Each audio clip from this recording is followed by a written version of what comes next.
Fur and Feathers by Janet Halfmann. The howling wind wakes Sophia. Her mother suggests they count animals to help them forget about the noisy storm.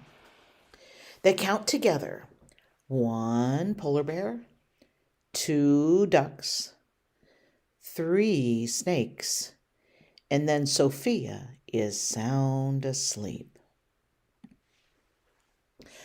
But in her dreams, the animals whirl with the whipping wind. Faster and faster they spin, till the wind blows them right out of their coats. Fur, shells, feathers, and scales fly everywhere. The animals shiver in their bare skin. "Don't worry," says Sophia. "I'll help you stay warm." From her closet, she grabs every piece of clothing she owns. Push, pull, tug. She helps the animals fit tails, fins, and wings into her kid-sized outfits. The animals are thankful, but they find it hard to walk or crawl or fly. And they think they look terribly silly. Sophia can tell by their expressions that the animals are not happy. But what can she do? Then she remembers her grandma's huge sewing box, bulging with furs, feathers, and sequins. "I can make new coats for all of you, just like your old ones," she exclaims. "Form a line and tell me what you need." Polar Bear pads forward first. "Oh, I need a coat of thick white fur to keep me warm and help me hide in the ice and snow," she says. Snip, tuck, stitch. In no time, Sophia fashions a furry new coat for Polar Bear. Behind one ear, she sews a little red heart. But Polar Bear doesn't notice. Duck waddles up next. "I need a lot of feathers to help me fly," he quacks. Sophia pulls a big bag of feathers from Grandma's sewing box. Duck helps her find the right colors. Soon he has a gray body feathers and glossy green head of feathers. But the white ring he once wore around his neck is now bright blue, Sophia's favorite color. Then it's Porcupine's turn. "I feel lost without my prickly quills," she grunts. "How am I going to protect myself?"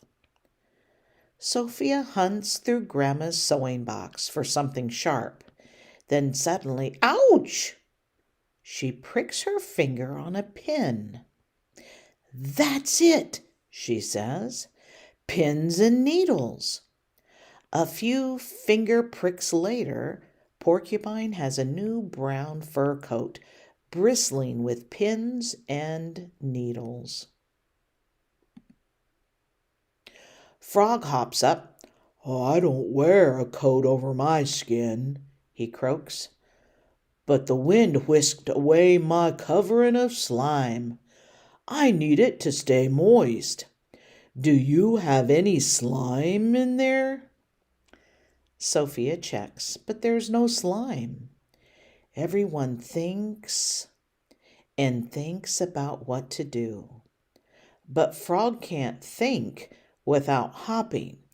Higher and higher he jumps, till his big eyes spy a tub of green slime on the toy shelf. Sophia pours the slime all over Frog, letting it ooze from head to toe. Happily slimed, Frog hops away into the night. "Can I be next so I can get back to the water?" calls Fish from the back of the line. Everyone steps aside to let her go ahead. I need smooth scales so I can swish, swish, swish, lickety split, she says. And please slime me too. Sophia chooses sequins for fish, all decked out in slimy, shiny sequins. Fish is not only the fastest, but the flashiest.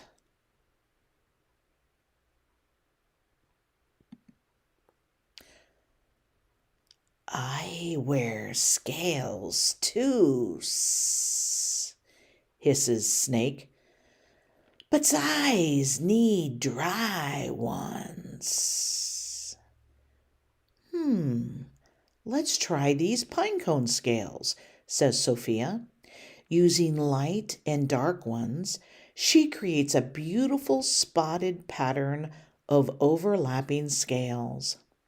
As a special touch, she adds a few bright yellow bows. Snake smiles when he sees the bows and slithers proudly away. Now Sophia hears a wee voice coming from far below. She bends down to listen. I need a shell to keep me safe and moist, whispers Snail. Sophia rummages through Grandma's button box and finds a pretty striped shell for Snail. Then another little voice pipes up. The wind blew off my colorful wing covers, says Ladybug. Now I can't warn birds that I taste awful. Sophia cuts tiny new wing covers out of red plastic, and on them she draws little black dots and 2 stars. Ladybug opens her new wing covers and extends her flying wings, happy to be a star. All night long, Sophia sews new coats for an endless parade of animals and adds her own special touches. In the morning when she wakes up, her mother has a surprise. The whole family is going to spend the day at the zoo. Look, exclaims Grandma, pointing to a polar bear. That bear has a red heart behind her ear. Sophia just smiles.